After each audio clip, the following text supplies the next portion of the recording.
604 বছর পরে ঈদে মিলাদুন্নবী জশ্নে জুলুস, যেটাকে আমাদের সমাজে, আমাদের ভারত, পাকিস্তানে, বাংলাদেশে পালন করা হয়। এই জশ্নে জুলুস বা ঈদে মিলাদুন্নবী সাল্লাল্লাহু আলাইহি ওয়াসাল্লাম উৎপত্তি হয়, পালন করা হয়, সেটা হলো রাসূল করিম সাল্লাল্লাহু আলাইহি ওয়াসাল্লামের ইন্তেকালের কয় বছর পর? 604 বছর পর।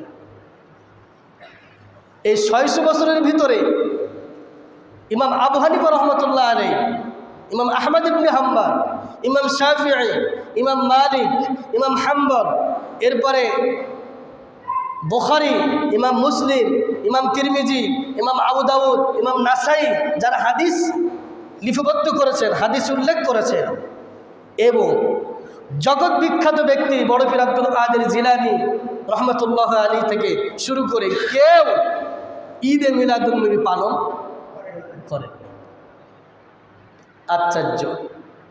আশ্চর্য ব্যাপার। ইমাম আবু হানিফা থেকে শুরু করে বড় পীর আব্দুল কাদের জিলানী রহমতুল্লাহ আলী, সালমান ফারসি রহমতুল্লাহ আলী, এভাবে জগৎ বিখ্যাত ব্যক্তি 600 বছর পর্যন্ত পৃথিবীতে মিলাদুন্নবী চালু ছিল না, তার পালনই করেনি। যারা আমাদের চেয়ে বেশি ভালোবেসেছে রসুলকে, ঠিক কিনা বলেন? আমরা বলি ইমাম আবু হানিফার অনুসারী, আমরা বলি ইমাম আহমদ ইবনে হাম্বলের অনুসারী, আমরা বলি মালিকের অনুসারী, আমরা বলি শাফির অনুসারী, তানারা ঈদে মিলাদুন্নবী পালন করেন, আর আমরা করি।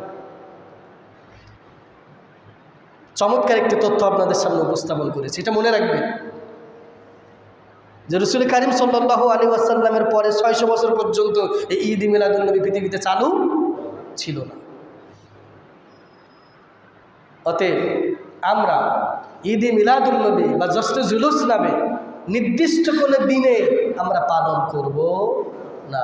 আমরা রসুলকে নিঃসন্দেহে ভালোবাসি। এবার আসুন, রসুলের জীবনটাকে দুই ভাগে ভাগ করা হয়েছে। কয় ভাগ? একটা হলো সূরত আর একটা হলো সিরাত।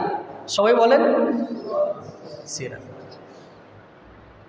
একটি হলো সূরত, একটি হলো সিরাত। সূরত পৃথিবীতে কোনো ব্যক্তি অনুকরণ করতে পারে না। কি বলেন তো? সূরত কখনো অনুসরণ করা যায় না, অনুসরণ করা যায় সিরাত। আর আমাদেরকে অনুসরণ করতে হবে সিরাতুন নবী সাল্লাল্লাহু আলাইহি ওয়াসাল্লাম। আপনি সূরাতুন নবী কখনো অনুসরণ করতে পারবেন না, কারণ তিনি পৃথিবীতে সবচেয়ে সুন্দর সুদর্শন পুরুষ ছিলেন। সুবহানাল্লাহ। তার